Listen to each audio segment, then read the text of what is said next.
Everyone has at some point thought about going back in time and changing what they did in certain moments. Well, Eternal Threads is a game about that, except it's not your choices that you're changing, but the choices of 6 housemates who for some reason perished in a fire they should have survived. Eternal Threads is a narrative puzzle game, which has an average playthrough between 7 to 9 hours. This is the first game made by Cosmonaut, a small indie studio based in Liverpool, and honestly it shows because this game is very British. From the house design, voice acting, and of course the surprising amount of times the characters try to calm things down by making tea, the game kind of feels very British, at least to someone who has never actually been there. This is a first-person story-driven puzzle game. You work for an agency which seems to focus on repairing anomalies in the timeline, things that have changed that should not have. This is your first mission, and you are being sent back to 2015 England to change the fate of 6 housemates who perished in a house fire they should not have died in.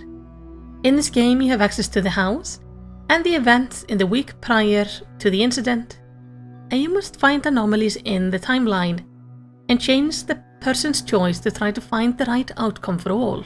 Through this you do have your trusty anomaly remote do that, and your control handler who is responsible for getting you into the house and then back to your own timeline, and of course analyzing some of your data.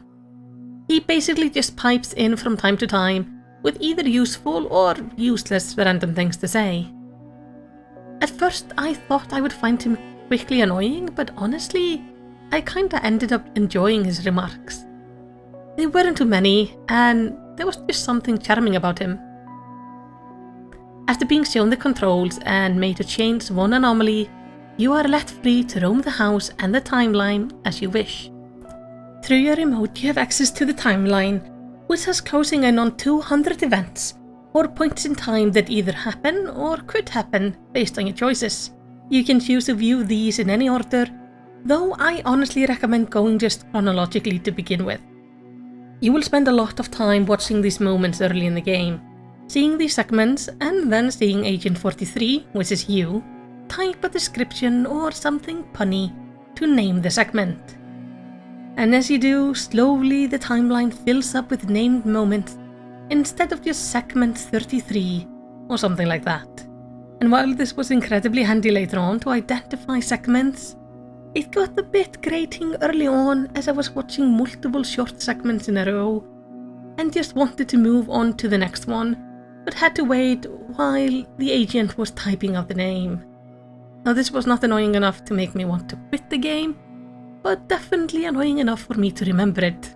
In some segments you're able to make the characters pick between 2 choices, and these are what changed the timeline, locking off some events and opening others. And while it's nice to watch these events for the first time, the developers were actually quite clever, allowing you to switch between the 2 choices in the timeline without having to go watch the event again, making the late game much easier to use.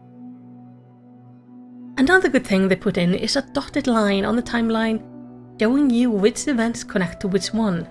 So if you want to open up a segment, you can usually get to see which previous event is connecting to it, allowing you to test out which configuration of actions will work.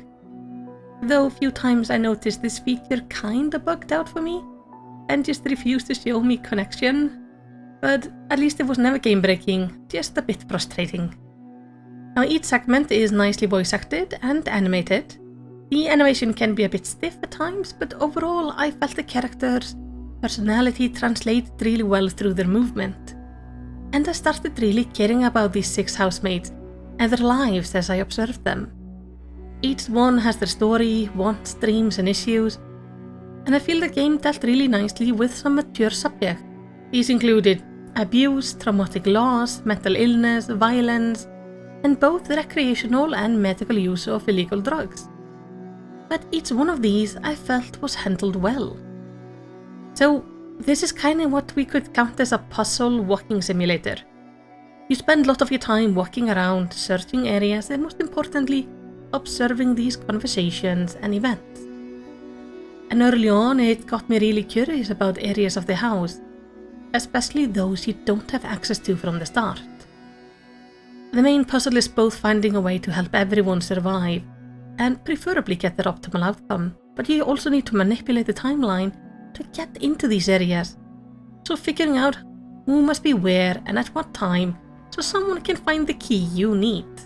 And let's just say I spent quite a bit of thinking and experimenting to find a way into these rooms. It was very rewarding when I finally got there. And I enjoyed seeing which things in the house changed depending on my choices. Because as I changed fate, some items were moved around, others vanished entirely or new things appeared. But this is a game where choice really matters because choices is the gameplay. You are making changes to the timeline to obtain your goal. And I honestly really enjoyed it. The game definitely shows the signs of being a studio's first game, but is well made.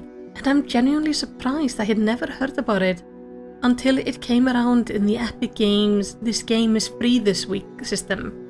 I mean, it's quite a niche of a game, but it's also a niche that I tend to enjoy. And if this sounds interesting to you, you might enjoy it as well. So tell me, is Eternal Threat something you would be interested in playing? Or have you played it already? Let's talk about it in the comments, and while you're down there, throw me a like and subscribe, and do all the good YouTube stuff to keep the algorithm happy. And maybe tell me what game you're playing right now.